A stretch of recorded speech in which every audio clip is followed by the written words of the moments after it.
வேலை பார்க்கறதுக்கு சரீரத்துக்கு பலன் தேவை. ஒரு விசுவாசம் வளர்றதுக்கு எவ்வளவு பலன் தேவை? ஒரு விசுவாசத்தோடு ஜெபிக்கிறதுக்கு எவ்வளவு பலன் தேவை? ஜெபிக்கிறதுக்கு எவ்வளவு பலன் வேணும்? நம்மளுக்கு விசுவாசம் பெறுவதற்கு எவ்வளவு நம்மளுக்கு பலன் வேணும்? யோசிக்கணுமா இல்லையா? சிந்திக்கணுமா இல்லையா? ஆமென். அல்லேலூயா, அல்லேலூயா.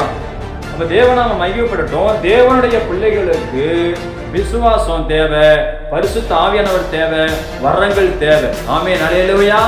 எல்லா மனுஷனையும் அவன் நோக்கி பார்த்தவன், எல்லா மனுஷனையும் பிச்சை கட்டவன். ஆனா நான் உங்களுக்கு சொல்றேன், உங்களுக்கு தெருவில் யாராவது முடியாம இருக்கிறாங்கன்னா, யாராவது என்ன பண்ணுவாங்க, மற்றவங்களை சார்ந்து இருப்பாங்க. நீங்க உங்க காதுல கேட்டு நீங்க போய் என்ன பண்ணுங்க, ஜெபிங்க. உங்கள்கிட்ட இருக்கிற வல்லமை அவர்களை குணமாக்கும். உங்கள்கிட்ட இருக்கிற அபிஷேகம் அவர்களை குணமாக்கும். உங்கள்கிட்ட காசு கேட்கலாம், உங்கள்கிட்ட காசு இல்லாம இருக்கலாம், உங்கள்கிட்ட பணம் இல்லாம இருக்கலாம், உங்கள்கிட்ட பொருள் இல்லாம இருக்கலாம், உங்கள்கிட்ட மேன்மை இல்லாம இருக்கலாம், உங்கள்கிட்ட திறமை இல்லாம இருக்கலாம். ஆனா உங்களுக்குள்ள அபிஷேகம் இருக்கும். ஆமென். உங்களுக்குள்ள அபிஷேகம் இருக்கணும், வல்லமை இருக்கணும். அது இன்னைக்கு அவசியம். கடைசி காலத்துல வாழ்ந்து கொண்டிருக்கிற ஒவ்வொரு தேவனுடைய பிள்ளைகளுக்கும் வரங்கள் அவசியம், அபிஷேகம் அவசியம். ஆமென். அல்லேலூயா. அப்பொழுது பேதுரு, வெள்ளியும் பொன்னும் என்னிடத்தில் இல்லை, என்னிடத்தில் உள்ளதை உனக்கு நான் தருகிறேன்.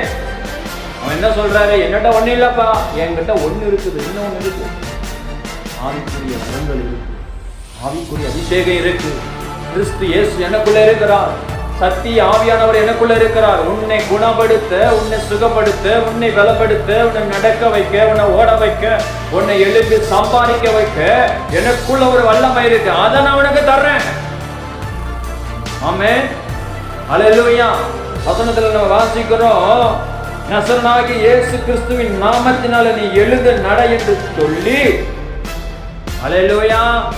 அடுத்தது, ஒரு மனுஷனை நடக்க வைக்கும். அபிஷேகம் படுக்க வைக்காது, படுக்க வைக்காது, ஓட வைக்கும், எழுப்பி விடும், தூங்க வைக்காது. ஆமென். எத்தனையோ பேர் இன்னைக்கு அபிஷேகம் இல்லாம தூங்கிட்டு இருக்கிறாங்க. எத்தனையோ பேர் வரங்கள் இல்லாம சோர்ந்து இருக்கிறாங்க, பின்வாங்கி இருக்கிறாங்க.